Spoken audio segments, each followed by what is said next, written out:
Perkenalkan, nama saya Hendrik Musu, NPM 12190033. Di sini saya akan mempresentasikan materi tentang perdagangan internasional, teori Heckscher-Ohlin. Teori Heckscher-Ohlin pertama kali digagas pada tahun 1920-an oleh dua ekonom Swedia, Eli Heckscher dan muridnya Bertil Ohlin. Teori ini mengajukan suatu premis bahwa suatu negara akan mengekspor barang yang memiliki faktor produksi yang berlimpah secara intensif. Satu negara dikatakan memiliki faktor berlimpah jika rasio dari tenaga kerja terhadap faktor lainnya lebih besar dibandingkan rasio dari negara mitranya. Sedangkan suatu barang disebut bersifat pada tenaga kerja jika biaya tenaga kerja merupakan bagian terbesar dari nilai barang tersebut dibandingkan biaya faktor produksi lainnya.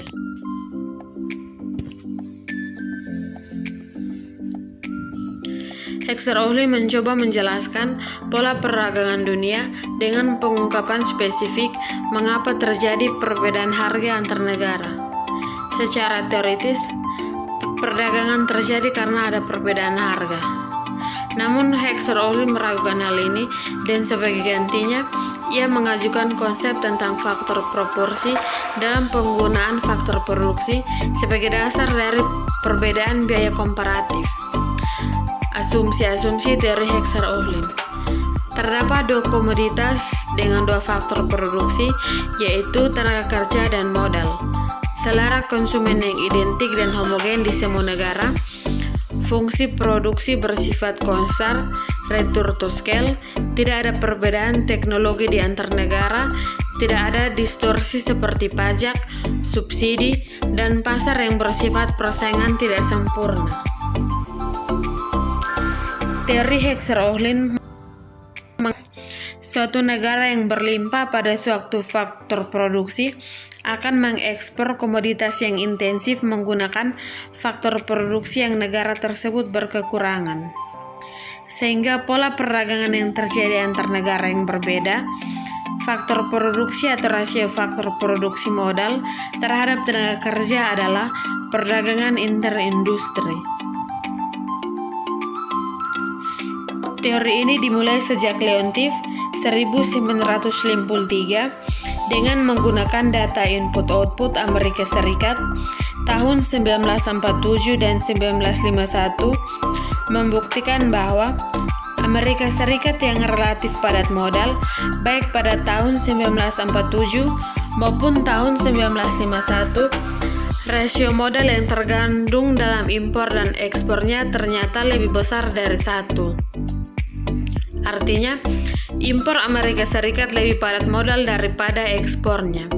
Sehingga Leontief menyatakan bahwa kenyataan tersebut disebabkan oleh karena tenaga kerja di Amerika Serikat lebih efisien dibandingkan dengan tenaga kerja di negara-negara lain. Deskriptif teori Heckscher-Ohlin.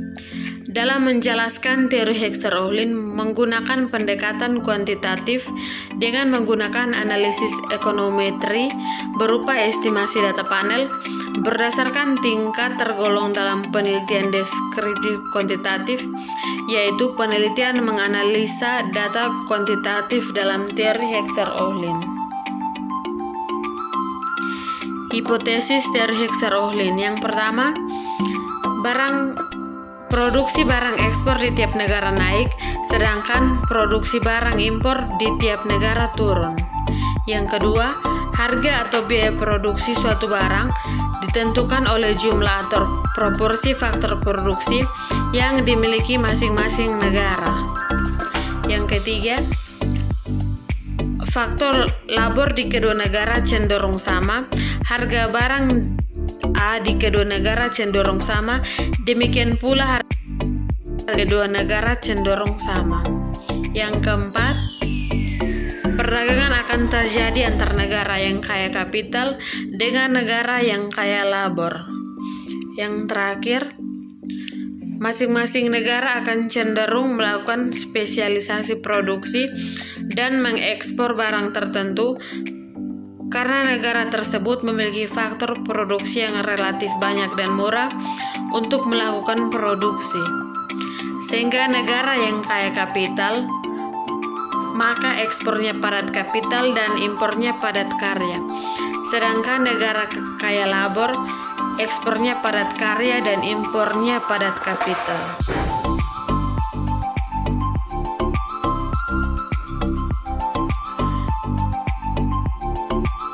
Contoh soal bisa dilihat pada kurva di samping.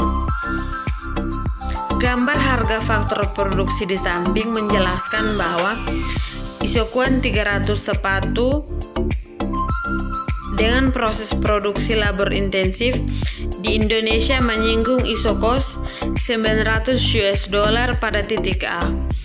Sehingga proses produksi 300 unit sepatu yang labor intensif akan lebih murah karena jumlah faktor produksi atau labor yang dimiliki oleh Indonesia relatif lebih melimpah dan murah, sehingga unit biaya hanya $2,66. Sebaliknya di Korea Selatan, isokuan 300 sepatu dengan proses produksi labor insentif di Korea Selatan menyinggung isokos $900 pada titik B, sehingga proses produksi 300 unit sepatu yang labor intensif akan lebih mahal karena jumlah faktor produksi atau labor yang dimiliki oleh Korea Selatan relatif lebih sedikit dan murah, sehingga unit biaya menjadi $10. Sekian dan terima kasih.